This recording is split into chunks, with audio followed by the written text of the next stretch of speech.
Music by Tiranga Films, Chakia.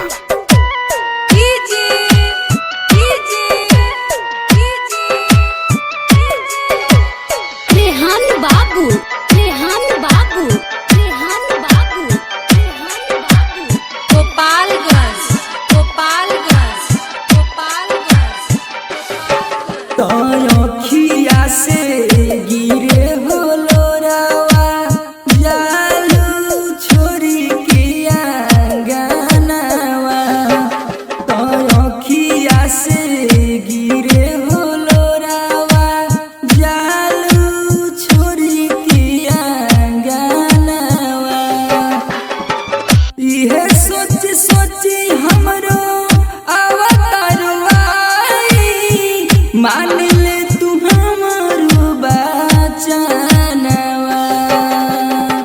ये सोच सोची हमरो अवतारवाई मान ले तू हमारो बचनवा। तो अखिया से गिरे हो लोरावा जालू छोरी के आंगनवा।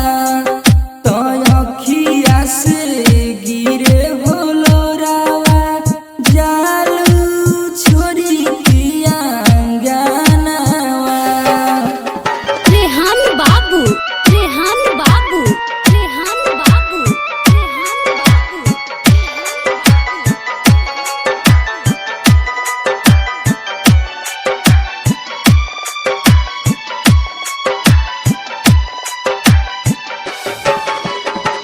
कैसे भुलाई हम तोहरा मुस्कान हो।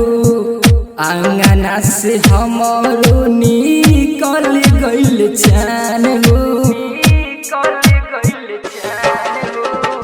कैसे भुलाई हम तोहरा मुस्कान हो।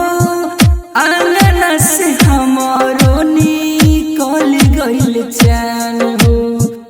दिल तोड़ के जालू हर जाई तोर पेला हमारो पारनवा।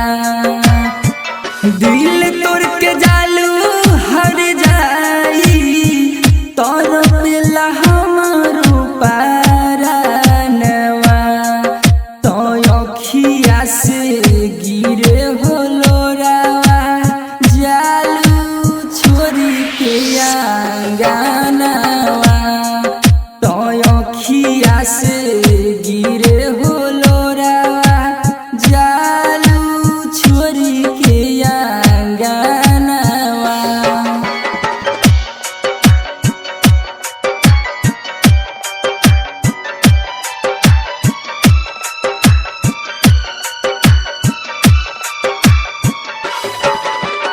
रेहान बाबू, रेहान बाबू, रेहान बाबू, रेहान बाबू।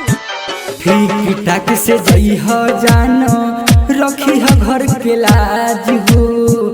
मम्मी के कबो नहीं करी ह नाराज हो। ठीक ठाक से जइह जानो रखी ह घर के लाज हो। मम्मी के कबो नहीं करी ह नाराज हो। राकेश दीवाना के तू पूरा करिह दिल के अरमानवा। राकेश दीवाना के तू पूरा करिह दिल के अरमानवा। न सत्यम के मनलू कहनवा जालू छोरी के आंगनवा। न सत्यम के मनलू कहनवा